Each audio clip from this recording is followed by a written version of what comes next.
Kedah ni kalau dia bermain secara short pass, dia lebih berbahaya untuk pasukan lawan. Dan kalau dia bermain secara long pass, dia akan membahayakan pasukan dia sendiri.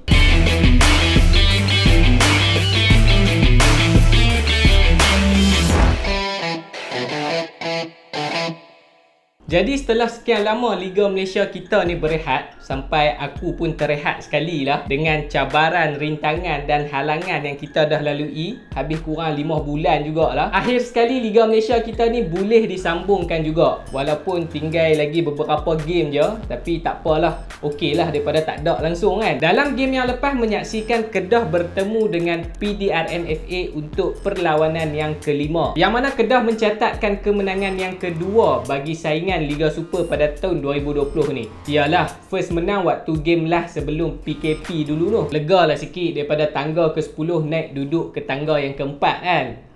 Jadi tanpa membuang banyak masa lagi, jom kita tengok apa yang menarik dalam game ni. Sebelum game, bagi pasukan PDRM FA, bagi yang sudah sedia maklum dan yang tak sedia maklum lagi, mereka akan turun tanpa penyerang import mereka. Dan mereka hanya tinggal 2 pemain import dalam pasukan PDRM FA. Dan kalau hampa nak tahu pasal apa tinggal 2 je player import dan pi mana striker import mereka, yang tu hampa boleh pergi Google sendirilah. Saya kalau aku cerita kat sini jadi cerita lain pula, panjang pula video ni kan. Dan bagi pasukan Kedah pula ada beberapa pertukaran pemain. Ialah lepas daripada pemain utama left back kita tarik diri sebab dia kata nak fokus sat pada bisnes dia. Jadi coach Aidil Syahrin terpaksa rombak sikit bahagian left back untuk pasukan Kedah, yang mana dia turunkan Nur Fikri. Dan ada juga beberapa pertukaran player yang lain macam Irfan, Faizat, Amirul Hisham. 2-3 orang player tu lah. Secara realistik kalau kita tengok, dua-dua tim ni memang memerlukan 3 mata penuh. Bagi pasukan PDRM, mereka mestilah nak mengelak daripada mereka tersingkir ke Liga Perdana pada tahun depan. Dan bagi pasukan Kedah, mereka mestilah nak stay sebagai pasukan yang top 5 ataupun top 3 pada tahun ni. Dan kalau on paper pula memang sudah terang lagi bersuluh lah orang kata, yang mana advantage tu ada pada pasukan Kedah. Jadi pada awal minit permainan kita boleh tengok dua-dua tim ni bermain secara play safe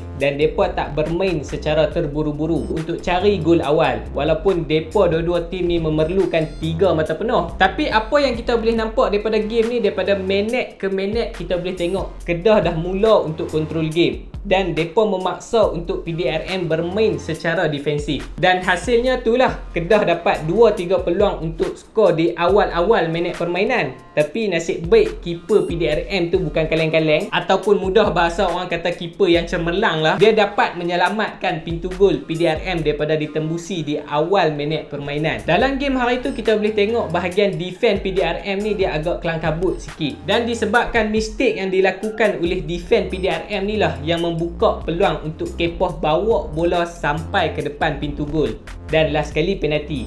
Tu pun nasib baik penalti. Kalau tak, aku rasa tak masuk dah bola tu. Dan kalau hampa perasan lepas Kedah score first goal tu, kita boleh tengok memang Kedah control game daripada awal sampai habis game. Paruh masa kedua pun sama juga. Dan PDRM ni banyak bermain di kawasan mereka sendiri. Mereka mempunyai masalah di bahagian defense dan bahagian serangan mereka. Gol kedua yang Kepoh boleh buat kat back tu sebabkan defense lah. Dekat bahagian serangan mereka pula, bila dah bawa bola sampai ke atas, tak ada player yang boleh support striker untuk menyerang. Sebab tu kalau hampa tengok shoot on target mereka kurang banyak berbanding dengan pasukan Kedah. Tapi bukan aku nak kata pasukan Kedah ni dah perfect lah pada malam tu. Ada juga mistik-mistik lawak yang bahagian defense kita buat. Dan personally bagi aku, kalau PDRM banyak attack bahagian left back pasukan Kedah pada malam tu, mungkin akan ada 2-3 peluang yang mereka boleh hasilkan daripada situ. Sebab aku tengok left back kita 2-3 kali juga lose marking player PDRM yang ada di kawasan tu. Overall untuk aku game ni bagi pasukan Kedah, aku tertarik dengan performance yang ditunjukkan oleh Amirul Hisham. Lagi-lagi bila dia dipairkan dengan Badrul di bahagian tengah, dia punya performance tu seolah-olah waktu dia bermain di zaman Tan Chee Ho dulu tu. Aku rasa hampa sendiri pun boleh nampak kot gameplay dia pada malam tu. Peluang yang dia create, dia punya creativity dalam passing dia tu. Dan aku rasa kalau bukan sebab keeper, dia dah 2 biji lah skor malam tu. Badrul tak usah duk kata lah, tengah dia ada, atas dia ada, bahagian defense pun ada. Nasib baik tak jadi keeper sekali lah. Tapi kalau hampa tanya aku pasal Amin Nazari pula,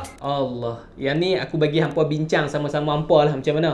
aku bagi komentator lah ulas. Dan untuk pasukan PDRM pula, keeper dia memang terbaik lah. Kalau bukan sebab performance keeper dia tu, aku rasa Kedah bukan skor 2 biji lah, lebih lagi. Aku rasa aku ada satu ungkapan yang boleh menggambarkan gameplay Kedah pada malam tu. Kedah ni kalau dia bermain secara short pass, dia lebih berbahaya untuk pasukan lawan. Dan kalau dia bermain secara long pass, dia akan membahayakan pasukan dia sendiri.